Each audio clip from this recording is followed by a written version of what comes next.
जी अस्सलाम वालेकुम प्यारे भाई। आज की जो हमारी वीडियो यूपीवीसी की है, ये देखिए ये 4 इंच का पैप।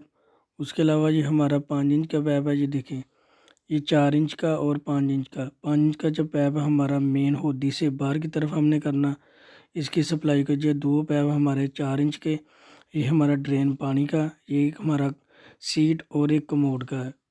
जो हमारा पी ट्रैप वाला ये हमारी सीट है, यहाँ ये 4 इंच का एल्बो लगाया हमने।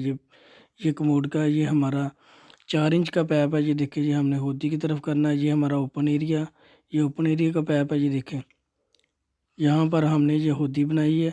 ये हमारा बेसन का, ये देखिए, ये हमने वाई टी लगाई। वाई टी लगा के हमने ये ऊपरली स्टोरी के लिए हमारा जो पैप है।